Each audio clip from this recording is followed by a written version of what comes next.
在我刚刚开始工作的时候，和同事相处一直是个难题。大家似乎都在忙自己的事情，很少有人主动和我说话。我每天坐在办公室里，总感觉自己像是透明的空气。直到有一天，我不经意的一句赞美，彻底改变了我的处境。那天，我注意到坐在对面的一位资深同事换了新的发型。说实话，我当时只是想打破我们之间那种礼貌而疏远的距离，随口说了一句：“你的新发型真的很适合你，看起来更精神了。”他先是一愣，然后笑着说：“谢谢你，这发型我还担心太年轻了呢。”从那天起，他开始主动和我聊天，还会在我工作遇到难题时给予一些建议。就是那一次经历，让我意识到真诚的赞美能够打开人与人之间的心扉。赞美看似简单，但真正让它发挥魔力却需要一些技巧。在接下来的日子里，我不断尝试和总结，逐渐摸索出了5个让赞美更具力量的秘诀。这些秘诀不仅帮我在人际关系中如鱼得水，还让我发现了很多意想不到的机会。秘诀1：具体而真诚的赞美。有一次，我在参加一个行业论坛时，遇到了一位业内知名的设计师。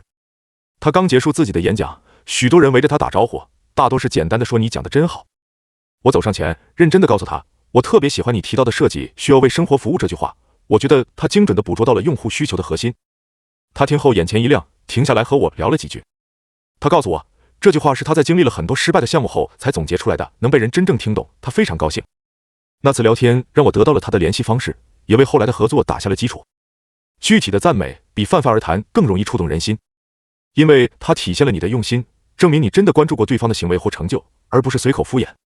秘诀2：寻找对方最自豪的地方。每个人都有自己感到骄傲的一面，找到它并适时表达你的认可，是最能触动对方内心的方式。一次公司年会上，我的一位平时话不多的同事负责布置场地，很多人都没有特别注意到这些细节，但我却发现场地布置得非常有层次感。于是我过去对他说，这些桌花的设计真的很棒，它们和灯光的搭配让整个会场的氛围特别高级。他顿时露出了得意的笑容，说，其实我花了很多时间选这些桌花，很高兴你能注意到。之后的日子里，这位同事变得更加热情，甚至主动邀请我加入他的团队合作。通过认可对方引以为傲的地方，你不仅让他们感受到被关注和尊重，还可能建立更深层次的信任。秘诀3：赞美需要抓住时机。一个好的赞美不仅要真诚，还需要及时。如果拖得太久，就会失去它的价值。比如有一次，我的领导完成了一次非常重要的客户演讲，我立刻在会议结束后对他说，刚才你举的那个例子太贴切了，让我一下子就明白了你的思路。他的表情一下子放松了许多，微笑着说，你是第一个提到这个的，我还担心这个例子是否能起到效果呢。及时的反馈让对方能够立刻感受到你的认可，而不是等到热度过去后再提及。秘诀4：不要忽略小事。很多人以为赞美只有在大场和大成就时才合适，但其实小事同样值得赞美。一次，我在商场看到一位店员正在耐心地整理一片凌乱的货架，我随口说，你把这里整理得特别整齐，看起来舒服多了。他显然没有想到我会注意到这样的小事，脸上露出了惊喜的表情，说，谢谢你，我还以为没人会注意到呢。后来他甚至帮我推荐了几款我特别满意的商品。生活中的小细节也有力量，关键是我们是否愿意去观察。秘诀5：学会欣赏那些你不熟悉的人。很多人赞美只针对熟人，但其实陌生人的一句赞美往往更容易让人记住。有一次，我在一个展览上遇到了一位年轻的画家，虽然他的作品还不算成熟，但我被其中一幅画中独特的配色吸引了。我告诉他，这幅画的颜色搭配让我想起了童年的某个夏天，很温暖。